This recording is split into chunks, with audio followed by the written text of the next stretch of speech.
Right, here? Good to see you too, Colton, by the way. Thanks. Yes. Thanks for having me. Local sex symbol Colton Jones.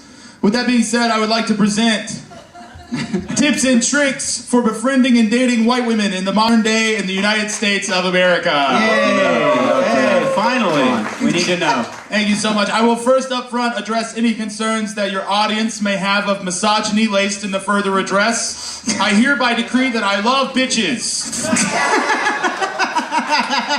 This speech is meant to be an empowering and endearing guide on behaving around white women in a way that makes all parties have more fun and feel more empowered.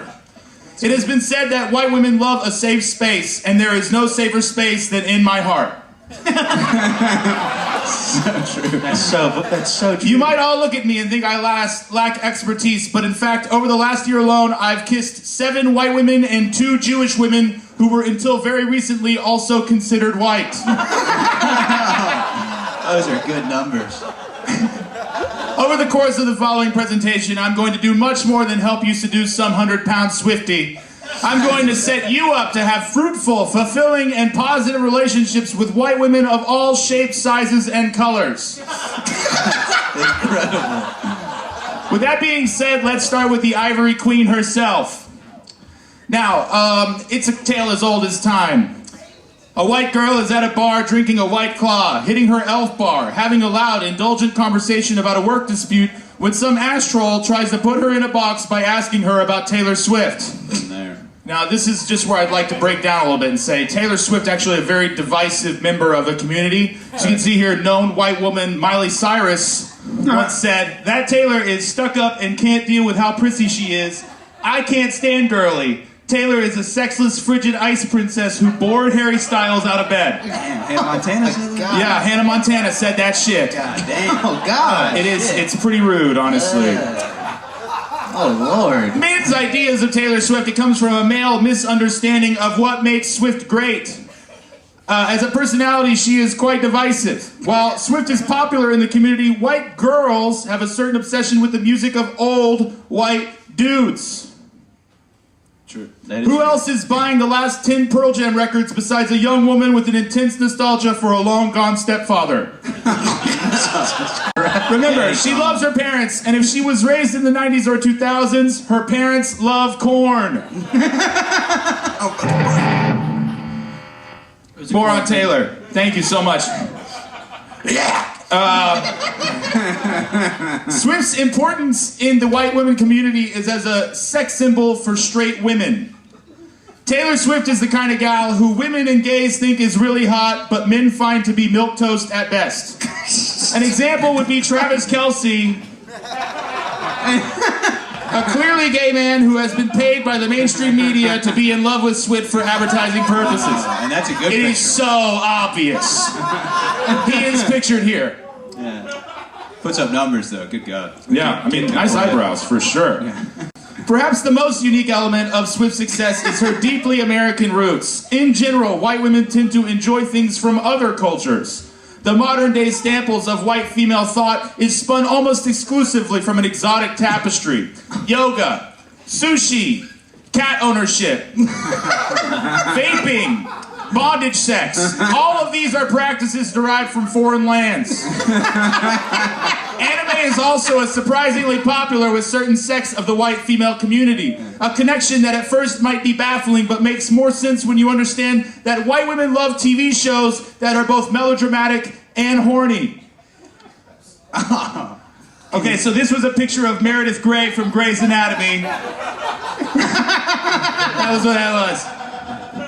Popular female programming like Sex and the City, Grey's Anatomy are basically animes with their dramatic character arcs, supernaturally horny female characters, and chunky, obvious dialogue. This is an interesting phenomenon that happens in the community, which I refer to as the infusion.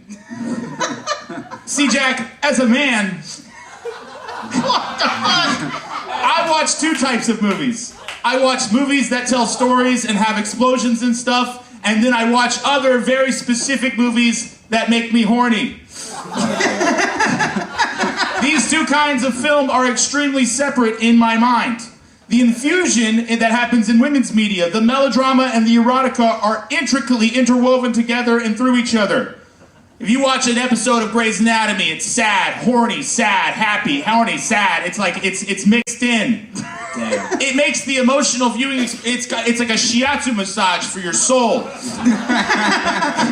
This type of emotional whiplash is extremely disconcerting to a male party, but seems to be deeply satisfying and addictive to the white woman. This type of duality is also present in how women interact with the internet. Damn, no cap. What? 1 hour on Twitter will have a guy believing that every woman is secretly a demon, hoping to increase public spending and peg anyone shorter than them. Oh, God. But 1 hour inside of a PacSun will show you that this online community does not represent the sentiments of white women as a whole. White women are seeking, at the end of the day, a Republican who pretends to be liberal in front of her friends.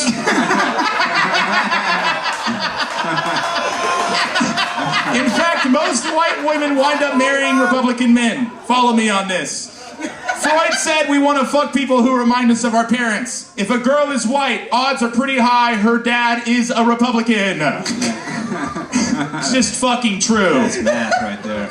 Additionally, arguing about politics is fun, and sometimes you gotta fuck to break the tension afterwards. That's cool. That's awesome. Hey, you tell me what sounds safer and more stable. A poet who thinks abortion is cool, or a gun owner who doesn't trust anyone with a hoodie on?